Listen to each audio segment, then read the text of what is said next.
आणि काय अनावस्था आहे या संदर्भात आदिवासी विभागाची?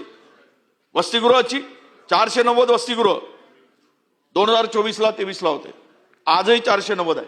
एकही वसतिगृह मागच्या 3 वर्षात आदिवासी विभागाचा वाढलेला नाही. लाभार्थी संख्या जेवढी होती तेवढीच होती, 54,708 23-24ला होती, 25-26ला तेवढीच आहे. पण खर्च मग कमी कसा होतो?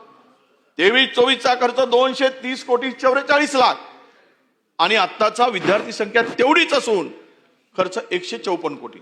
म्हणजे तब्बल तुम्ही या ठिकाणी 80 कोटी रुपये कमी केला. कशासाठी कमी केला?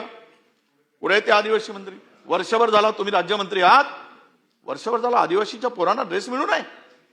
तुमच्या सचिवाच्या आणि मंत्र्यांच्या त्या भांडणामुळं संस्था फायनल होत नाही आणि त्या पोरांना वर्षभर ड्रेस दिलेत नाहीत. पाटील साहेब, हे चालू नाही खातं.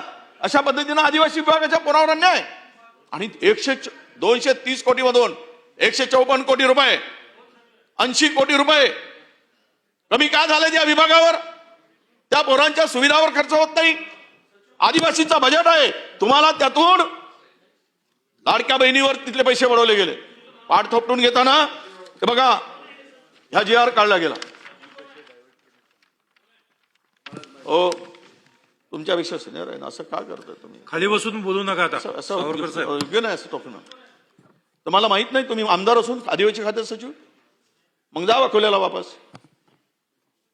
चला पुढे. अध्यक्ष महोदय, नाही बसून असं बोलत नका. खाली बसून रणधीरजी, तुमचा सन्मान करतो पण असं चांगलं नाही.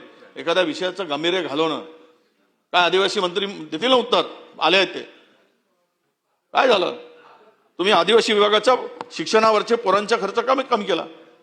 2023-24 मध्ये 230 कोटी 44 लाख होता, आता 154 कोटी. आणि आदिवासी मुलांना ड्रेस का दिले नाहीत? कोणाच्या भांडणामुळे ड्रेस दिले नाहीत? 1 वर्ष झाला आदिवासी मुलांना ड्रेस मिळत नाहीत. आश्रम शाळेतील का पैसे दिले नाहीत तुम्ही? का खर्च केला नाही? आणि मला इगो, या इगोमुळे ती जी संस्था अपंगाची काम करत होती, मागच्या वर्षी चांगले ड्रेस दिले, त्या संस्थेला डावलून कोणातरी मर्जीची संस्था पाहिजे म्हणून या भांडणामध्ये त्या पोरांना वंचित ठेवलं गेलं. हे गंभीर नाही. आणि म्हणून माझी विनंती आहे की असे, आता कोणता महिना सुरू झालाय? मार्च संपत आलाय आणि आता ऑर्डर दिली. म्हणजे लग्न वर्षभरापूर्वी नवरदेवाचे कपडे आता शिवतात. वारे शहाणे हो, हे असे शहाणपणा करतात. याला शहाणपणा म्हणायचं काय? अध्यक्ष महोदय, हा आता GR काढला 23 मे 2025. यामध्ये तो GR काढला गेला.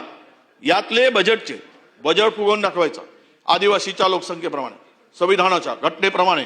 आणि मग त्यातले पैसे 4,349 कोटी ही सोशल सेक्युरिटी वेलफेअरसाठी ठेवले.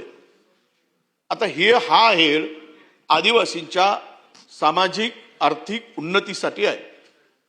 यातील 4,349 कोटी पैकी 3,416 कोटी रुपये लाडक्या बहिणीकडे वळवले. आदिवासी विभागाचे पैसे वळवता येतात? कुठल्या घटनेत आहे? आदिवासी मंत्री आहात आपण, सांगा, याचं उत्तर द्या.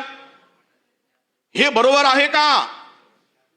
यातील लाडक्या बहिणीसाठी 3,416 कोटी रुपये वळवणं GR काढून तो हेड तयार केला गेला. हेडवर पैसे दाखवत आहे.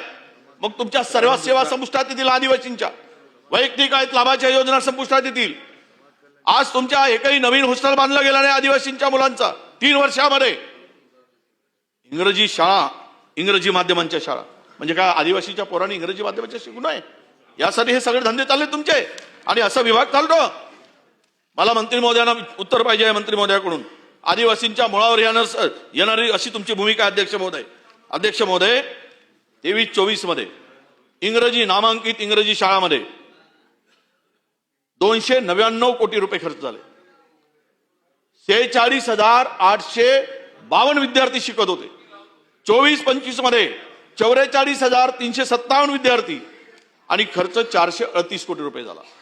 पण आज अध्यक्ष महोदय 25-26 मध्ये या विद्यार्थ्यांची संख्या 37,651 झाली फक्त. म्हणजे तुम्ही साधारणतः 7,000 आदिवासी विद्यार्थी कमी केले आणि बजेट 25-26चा फक्त 92 कोटी रुपये झाला. हे काय अनस्य आहे? हे काय तुम्ही लोक आदिवासींच्यासाठी भल्याचे काम करायला निघाले? त्या आदिवासींना तुम्ही उद्ध्वस्त करायला निघालात. आदिवासींच्या हक्काचं तुम्ही दुसरीकडे घेऊन चाललात. आदिवासीच्या पोराचं नुकसान करत चाललात. आदिवासीच्या पोरांनी इंग्रजी शिकू नये या पद्धतीचं तुमचं प्लॅनिंग आहे. म्हणून हे पैसे कमी केलेत, विद्यार्थी संख्या कमी केली नामांकित शाळेची. आणि म्हणून अध्यक्ष महोदय, या संदर्भात नक्की आम्हाला उत्तर मिळालं पाहिजेत अशी आमची मागणी आहे आणि आपल्याकडून अपेक्षा आहे अध्यक्ष महोदय.